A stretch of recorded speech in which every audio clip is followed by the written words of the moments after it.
berkumpullah beberapa gereja reform, kemudian memprotes itu di beberapa gereja reform, United Church dan beberapa gereja-gereja yang ada, mereka memprotes bahwa apa yang dilakukan Nasi untuk mempersatukan gereja evangelistic church itu adalah doktrin yang salah.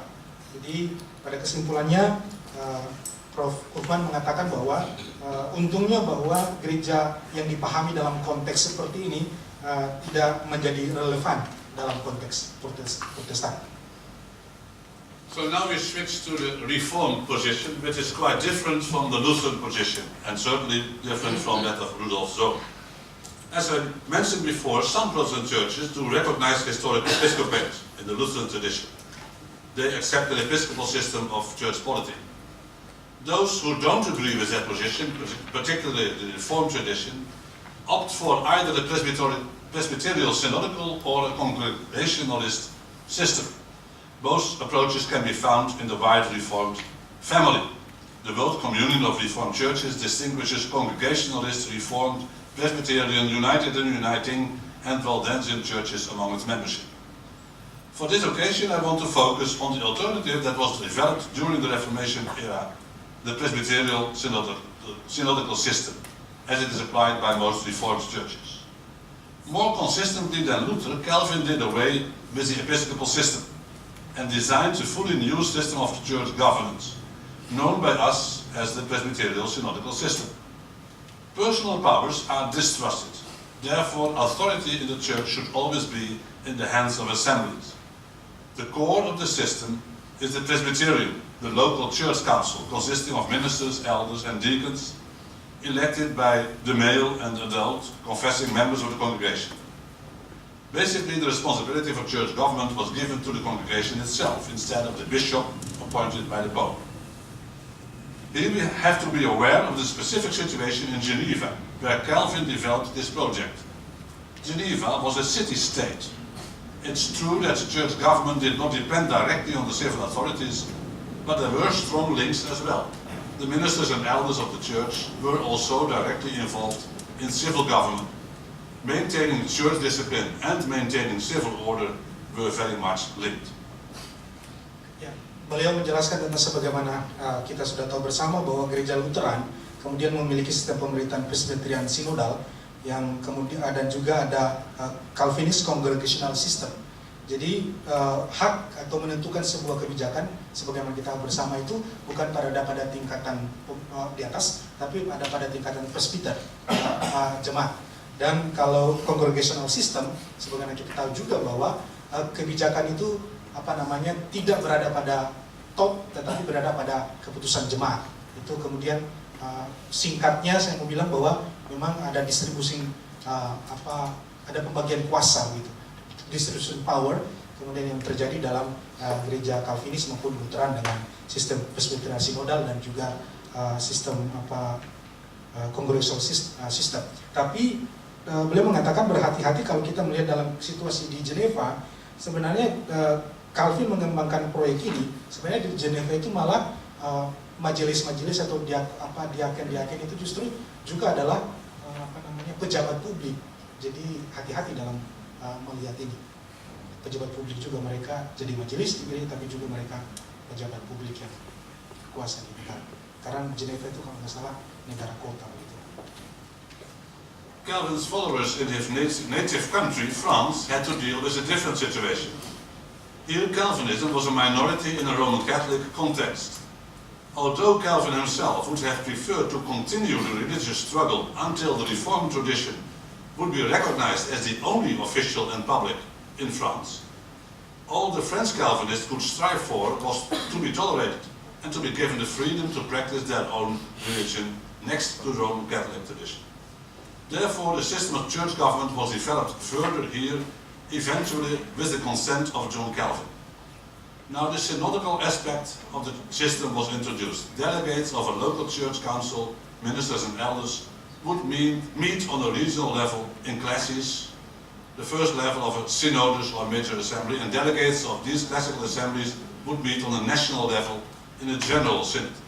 Well known is the General Synod of Paris, 1559, that among others adopted the Confessio Gallica, the basis for the Confessio Bellica or Nederlandse geloofsbelijdenis.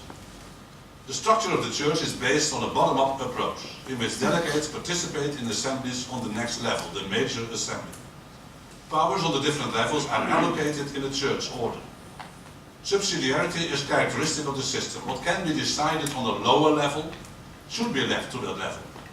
Many church orders will include a provision like this: a major assembly shall deal only with those matters which concern its churches in common, or which could not be finished in the minor assemblies.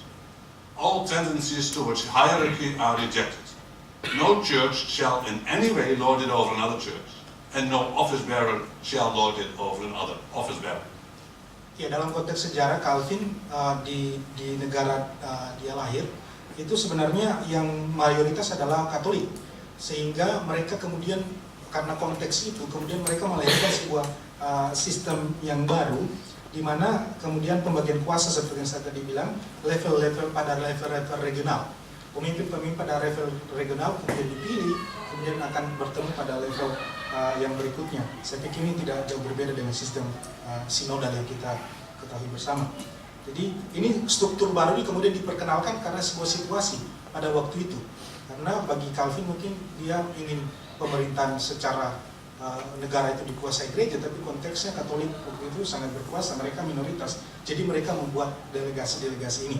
Pada paragraf berikutnya, Prof kemudian melihat bahwa lagi-lagi kemudian kuasa itu kemudian tidak berada pada pucuk pimpinan, tetapi diberikan kepada assembly, kepada jemaat. Nah itu kemudian distribusi kuasa terjadi di sana. Ini semacam review akan sejarah konteks pemerintahan gereja kita. There can be no doubt that the institutional aspects of church life are not simply depreciated. Calvin, who was a lawyer himself, and his followers were well aware of the importance of church structures. In its fourth and final book on the external means or aids by which God invites us into the society of Christ and holds us therein, Calvin's main work, the Institutes, deals extensively with the church. It contains a lengthy paragraph on the condition of the ancient church and the kind of government in use before the papacy. Calvin writes, as you see, for although the bishops of those times, the early church, published many canons in which they seem to express more than is expressed by the sacred volume, it is the Bible, yet they were so cautious in framing all their economy on the Word of God, the only standard, that it's easy to see that they scarcely in any respect departed from it. In this positive appreciation of the ancient church, Calvin refers time and again to church fathers like Jerome, Gregory, Ambrose and Cyprian. In his view, as the next paragraph expounds, this ancient form of government had been utterly corrupted by the tyranny of the papacy. Calvin kita tahu adalah seorang lawyer, kemudian dia kemudian menulis buku yang terkenal Instituto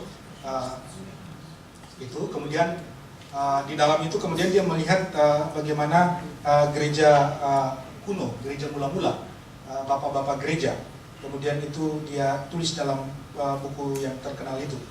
Kemudian ini adalah bagian daripada sebuah kondisi yang dia ingin membandingkan begitu dengan kepausan.